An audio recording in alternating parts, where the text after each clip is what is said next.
మీ business ఏదైనా మీ ఊర్లో promotion చేయాలంటే అది సుమన్ టీవీతోనే సాధ్యం. ఇప్పుడే సంప్రదించండి.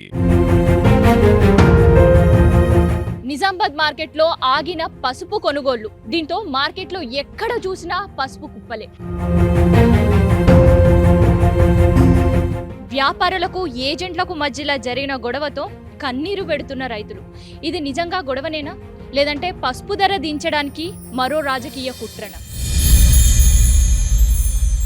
సో షెడ్ల దగ్గర ఎక్కడ చూసినా కూడా పసుపు కుప్పలు కనిపిస్తున్నాయి. పసుపు కుప్పల పైన మనం ఒక్కసారి చూస్తుంటే ఇక్కడ మనకి ఆల్రెడీ స్లిప్స్ వేసి మనకు కనిపిస్తున్నాయి. సో ఇవన్నీ కూడా మనకి శనివారం నాడు వేసిన స్లిప్సే చాలా వరకు ఎక్కువ. ఇక్కడ మనం డేట్ చూస్తున్నాం కదా, 18th. సో 18th రోజు వేసిన తర్వాత కూడా మరి ఇప్పటి వరకు ఎందుకు ఈ కుప్పలు ఈడనే ఉన్నాయి అనేది నేను చెప్పుడు కాదు, రైతుల మాటలనే విందాం. ఎందుకంటే పసుపు పంట వండించడం అనేది ఒక గోస రైతుకి. ఆ తర్వాత దాన్ని ఎండబెట్టి కళ్ళం లీడికెళ్ళి తీసుకొస్తే ఒక మంచి రేటు వస్తుంది అనే ఒక ఆశతోటి వచ్చిర్రు చాలా మంది రైతులు.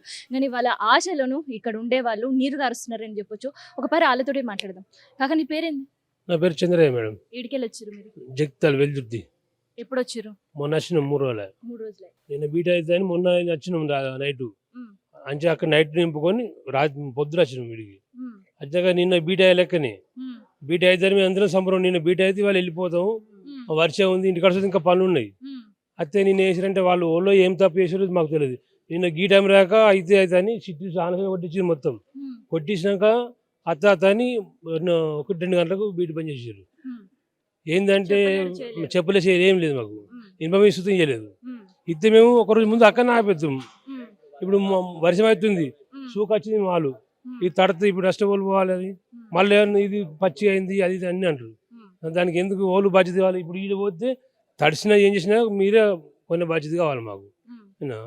అట్లా మేము 3 రోజులు ఇటుకి వచ్చి ఈ వారం చూస్తే ఒక్క చూడలేదు, అది లేదు. 9 గంటలకు వస్తాను. ఇలా 9 గంటలకు వస్తాను, 9:30 అయిపోయింది, 10 అయింది, 11 అయింది, ఇంకా లేదు, 12 అయింది. ఇవరకు వాళ్ళు రారు. నిన్న మైక్లో అయిపోయారు, అత్తరాత్రి మేము చూసుకుని వెళ్తున్నాం, రాలేరు. కొంతమంది కూడా రైతులతో మాట్లాడదాం. ఎందుకంటే దాదాపు 30 సంవత్సరాల పై నుంచి రైతు పసుపు పండించే రైతుకైతే అసలుకి లాభమే లేదు. ఎప్పుడు అప్పులు పాలయ్యేటోళ్ళు. ఈసారి కాస్త కూస్త ధర ఉంది, మంచి రోజులు వచ్చింది అని అనుకున్నారు. కానీ మార్కెట్ యార్డ్ వాళ్ళ తోటి తిప్పలతో మళ్ళీ రైతులు కష్టాల పాలయ్యే పరిస్థితి కనిపిస్తుంది. అన్న నీ పేరేంది? శేఖర్. ఎక్కడికి వెళ్ళి వచ్చింది? మూగిలిపేట మల్లాపూర్ మండల్ మెట్పల్లి. మేడం అయితే మాకు బీడి చాలా అని చెప్పిండు. చెప్పినాక ఇక్కడ వచ్చినాక రైతులు ఏం చేశారంటే మేము అందరం పోయినాం, ఆఫీస్ కాడికి పోయినాం. ఆఫీస్ కాడికి పోయినాక 2 గంటలకు చాలు చేపిస్తున్నారు. 2 గంటలకు చాలు చేపిస్తామన్నాక మీరు ఓకుని చాలు చేపిస్తామన్నారు. మళ్ళీ మేము అడిగినాం, మళ్ళీ అడిగితే ఏమన్నారంటే ఇవాళ మీకు ఇవాళ పెట్టరు, లొల్లైంది, గొడవైంది, పెట్టరు, వెళ్ళిపోయిన ఎక్కడ అని చెప్పింది మేడం. మాకేందంటే ఇది పసుపు పీరం ఉన్నది, ఎవరిని వచ్చిన తర్వాత వెళ్ళిపోమంటే ఎక్కడో ఊర్లోకి వెళ్ళిపోతురు పోవడం మళ్ళీ అవుతుంది. అసలు అయ్యే ముచ్చటేనా అది? అందుకని ఇబ్బంది అవుతుంది అని మేడం ఇక్కడనే మేము పండుకున్నాము. పండుకున్నాక మీకు ఎందుకు పొద్దున 9 గంటలకి వస్తామన్నారు. 9 అన్న మాట 12 అయింది మేడం. అయితే ఏమైందంటే మాకు రోజు డబ్బా డౌన్ అయిన కొద్ది మళ్ళీ రేటు తగ్గిస్తారు. అట్లా నిన్న మేడం మేము ఒక్కొక్క రైతు ఎంబట ఒక 50,000 1,00,000 రూపాయలు నష్టం. ఇప్పుడు పెద్ద ఒక 100 సంచి తెచ్చిన వాళ్ళు 1,00,000 రూపాయలు 50 ఇట్లా ఒక నష్టం బాగా అవుతున్నాం. అయితే మళ్ళీ ఏమైందంటే మేము కుప్పోసాం కదా మేడం. నిన్న పోసిన కుప్పగా అయితే ఏమైందంటే రేపు ఎత్తడం వల్ల ఇట్లా సుగ ఒక 2-3 క్వింటాలు నష్టం అవుతుంది. ఈ ఎండకు ఇప్పుడు గుంజుతుంది మేడం. అట్లా సుగ మేము నష్టం అవుతున్నాం రైతులం. ఏదో ఇక బగ్గా అదృష్టం మాకు కలిసి వచ్చింది ఈ సంవత్సరం అని మేము అనుకున్నాం. కానీ మాకు నష్టం మళ్ళీ రైతుకు మళ్ళీ నష్టమైంది. ఆపత్తులు అంటే మళ్ళీ ఒక్కొక్క రైతు బాగా నష్టమైంది, బాగా నష్టమైంది, అప్పుల పాలు అవుతారు. మళ్ళీ మోసం అవుతుంది, దళారు సుగ మోసం అవుతుంది, అప్పుల పాలు అవుతుంది. మళ్ళీ శుక్రవారం నుండి ఇప్పటి వరకు బంద్ ఉంది వేడి. బేస్తవారం, మంగళవారం, బుధవారం ఎట్లా పడుతుందో రేట్లు ఆ రేట్లు ఇప్పుడు బయట చేయాలి. ఇప్పుడు బాగా మళ్ళీ పడిపోయి ఉంది. రైతులకు ఇట్లా ధర దించారు అనుకో, ధర దించారంటే అందుకు ఇప్పుడు 5 రోజుల నుంచి మాల్ వచ్చి స్టాక్ అయిపోయింది.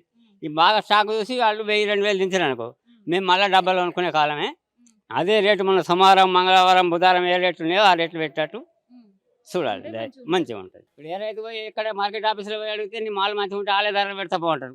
మార్కెట్ ఆఫీసర్ వచ్చి చూస్తాడు, అవునా నీ కొమ్ముకుందా నాదని అంటాడు. అక్కడ ఏం చేయలేము మేము. ఇక ఎవరికి చెప్పుకోవచ్చు, ఇక్కడ ఎమ్మెల్యే చెప్తావు, ఎవరికైనా చెప్పేది ఉండదు కదా.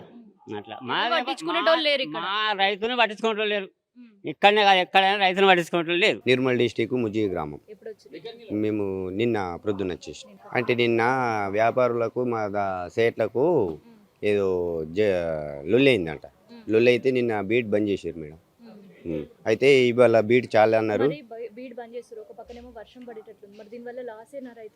లాసే, ఎందుకంటే వాళ్ళ పసుపు కాలే బాధ్యులని సేట్లు చెప్పారు. ఇక్కడ ఉన్నాం నిన్న నుంచి. అనుకున్నారా ఇట్లా అవుతుంది ఈడ ఆ, ఆ, అనుకోలేదు వచ్చినాక చెప్పారు. నిన్న ప్రొద్దున్న వచ్చేసినాం బీట్ అవుతుందని. అయితే వచ్చినాక ఈ సేట్లకు ఆ వ్యాపారులకు ఈ లొల్లి అయిందని అనగానే మేము ఇక్కడనే అయిపోయినాం. బలి చేసుడు అంటే తప్పదు కదా మేడం. మేము అచ్చుడైతే ఇక్కడనే అమ్ముడు, ఇంకో మార్కెట్ లేదు మాకు. మేము ఇక్కడికి ఇక్కడ రాయాల. సేట్లు ఏం చెప్పారంటే రండి చెప్పిండ్రు, నింపుకొని ఆదివారం సాయంత్రం వేసినాం. ఇక నిన్న ప్రొద్దున వచ్చినాం కాబట్టి ఇక సేట్లు వచ్చినాక ఈ ముందే చెప్తే అక్కడనే ఉంటుంటే అయితే ఈ వచ్చినాక ఈ వర్ష సూచన ఏబట్టి దీని కింద పెట్టారు. నిన్న ఏమంటున్నారంటే మొత్తం మీరే బాధ్యులు అని చెప్పుకుంటు నాన్న చేసిన ఇక్కడనే ఆగిపోయినాం ఇక పోయేటోళ్ళం కూడా. బాగా ఇబ్బంది అనిపిస్తుంది మేడం. ఇప్పుడు మన శనివారం హాలిడే ఉన్నది, సండే హాలిడే ఉన్నది. నిన్న మండే కూడా హాలిడే పెట్టేసి బంద్ చేసేళ్ళు. ఇప్పుడు ఏమవుతుందంటే వర్షం ఒక పక్క మొగులవుతుంది వాతావరణం. ఇప్పుడు 2-4 రోజులు బంద్ ఉండే వరకు మాల్ మాల్ వస్తుంది. ఇది ఏమవుతుందంటే మొత్తం మాల్ బగ్గారు ధరలు తీసేస్తారు. ఇక తక్కువ ధరలు చేస్తారు, ఆయన తక్కువ ధర కొనుక్కుంటారు. ఈ రైతులు ఏం చేస్తారు మేడం, మళ్ళీ ఓలి వస్తుంది, మళ్ళీ 2 రోజులు 3 రోజులు వస్తే మళ్ళీ ఓలి పండుగ మళ్ళీ 3 రోజులు బంద్ చేస్తారు. అందుకోసం అంతా మాలు బాగా ఇట్లా జమ చేసి తక్కువ ధర కొనాలని ఇదంతా గ్యామ్లింగ్ చేస్తుంది మార్కెట్లో. అదే మోసం చేస్తుంది మేడం, ఇదంతా గ్యామ్లింగ్ చేస్తున్నారు. రేట్ ఎక్కువ ఉన్నదని మన శుక్రవారం బందే, శుక్రవారం కాదు శనివారం బందే, ఆదివారం బందే. నేను సోమవారం అన్నా నడిపేయలేరు మార్కెట్. ఇంకో చిట్టి మరి మార్కెట్ వాళ్ళు చిట్టి అది కదా, నిన్న డేటే చిట్టి కొట్టించింది మాకు. మరి కొట్టిస్తే బంద్ అని చెప్తే మేము మా సంచులు అట్లా ఉంచుకోకపోతుంటే ఇక కుప్పలు పోయిపోతుంటే చెప్పాలిగా. చిట్టీలు ఇచ్చి మార్కెట్ బంద్ చేసారు, బీటీ చేయలేరు, ఏం చేయలేరు. మాకు బాగా ఇబ్బంది అవుతుంది. మళ్ళీ 22, 23, 24 అంటే 4 రోజులు బంద్ అని చెప్తుండ్రు.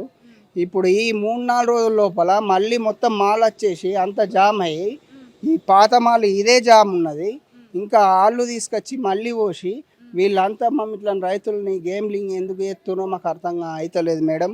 ఈసారి కొద్దిగా గిట్టుబాటు అయ్యేటట్లున్నది, రైతుకు కొద్దిగా డబ్బులు మిగులుతాయి, అందుబాటులో ఉన్నది అని అనుకుంటే ఇది కూడా వాడేటట్లు లేదు మేడం. మోసం అయిపోతుంది. ఈ వర్షం వచ్చే సూచనలు అయితే కంపల్సరీ ఉన్నాయి. మీకైతే తెలిసే 3 రోజులు అయితే వర్షాలు ఉన్నాయని చెప్తుండ్రు తెలంగాణలో, అక్కడక్కడ ఉన్నాయి అని చెప్తుండ్రు అన్ని వార్తలలో. మనమైతే రోజు చూస్తున్నాం. ఇప్పుడు మాకైతే బాగా ఇబ్బంది ఉన్నది. ఇప్పుడు రాత్రే వీళ్ళు ఎప్పి అన్ని తాటిపత్తర్లు వేసినాయి. ఇంత షెడ్ కింద వేసినా కానీ కడల పక్కకు కానీ అటు ఇటు తాటిపత్తర్లు వేసి తీసేసిండ్రు. అక్కడ చూడండి నాలితే ఫెయిలే, ఇంకేమున్నది ఫెయిల్డే అంతా. ఇప్పుడు అక్కడ చూడండి, ఆడ ఒక కుప్ప, ఈ దీంట్లో 3 కుప్పలు ముట్టిండు. సేట్ వచ్చిండు, ఒక కొన్నిటి సేట్ వచ్చి 3 కుప్పలు కొట్టిండు, వెళ్ళిపోయిండు. ఇవన్నీ కుప్పలు ఎవరు కొనాలి మేడం? ఏ కమిటీ వస్తలేదు, ఏ రైతులు వస్తలే, ఏ ఆఫీసర్ వస్తలే, ప్రభుత్వం ఆఫీసర్ వస్తలే, ఎవరు వస్తలే. అంటే 2 రోజుల పాటు ఈయనే ఎందుకు ఇట్లే కుప్పలు ఆగిపోయినాయి? ఇక అది మాకు తెలియదు మేడం. అది వాళ్ళు ఏం చేస్తారో మాకు తెలియదు. నిన్న బంద్ అన్నారు, నిన్న బంద్ పెట్టినారు. ఇవాళ 9కి వస్తామని మైకులో చెప్పారు, 9 కూడా చెప్తలేరు. ఇక అది ఎప్పుడు వస్తారో ఇవాళ ఓడలేదు, రేపు వస్తారు, రేపు కూడా మరి ఎల్లుండి ఓడి ఏది తెలియదు మాకు. ఇక అది దేవునికి ఏర్పాటు మేడం, అది మాకు తెలియదు. అది రేటు పురాగా దించేస్తున్నారు. ఇక రేటు కూడా పడిపోయేటట్టుంది. ఎట్లయినా మాకు లాభం లేదు. ఇక వ్యవసాయం చేసినా కానీ ఈ వ్యవసాయం బంద్ చేసేటట్టున్నాను. ఇక ఎందుకు అంత పెద్ద మాట అన్నావు? ఎందుకంటే మస్తు కష్టపడి వండిస్తారు పసుపు పంట. ఇప్పుడు వచ్చి గీడ మేము దోమలలో వండిసేవాళ్ళం మేడం. మాకేముంది ఇక్కడ ఇప్పుడు పూలు పట్టించుకుంటూ లేపాయి. ఇక మా ఇప్పుడు ఇంత చేసినా కానీ రైతుకి ఏంది రాదంటారు. వీడికి వచ్చేవారికి ఏమో మమ్మల్ని ఇక మట్ల కలుపుతుండ్రు. ఇక మేము పండించేందుకు పండియకేందుకు. ఇప్పుడు ఏడైనా దోమలాలనే వండబడుతుంది, అట్ల వాళ్ళు పట్టించుకోలేకపోయారు. ఇప్పుడు ఇది కూడా ఇవాళ, ఇప్పుడు నిన్న వచ్చినాము, నిన్న కప్ప ఇవాళ కూడా కాదు. ఇక రేపు పోతాం, మరి ఎల్లుండి పోతాం. రాజన్నగా ఉండే రైతు కోసం మనం వింటున్నాం కదా. సో ఇది నిజామాబాద్ మార్కెట్లో పసుపు తీసుకొని వచ్చి ఈసారైనా మంచి పంట అమ్మి పైసలు తీసుకొని ఇంటికి పోదాం, ఈసారైనా అప్పుల నుంచి గట్టెక్కుదాం అనుకున్న రైతన్న కష్టం ఇదనమాట. కేవలం ఈ ఒక్క రైతన్న, ఇప్పుడు మనం మాట్లాడిన రైతులు కాదు, మార్కెట్లో ఉండే ప్రతి రైతు గోస ఇదే. సో ఇది నిజామాబాద్లో ఆగిపోయిన పసుపు పంటకు సంబంధించి రైతుల గోసకు సంబంధించిన ఇన్ఫర్మేషన్. కెమెరా పర్సన్ శివతో నేను మీ కావ్య, నిజామాబాద్ నుండి.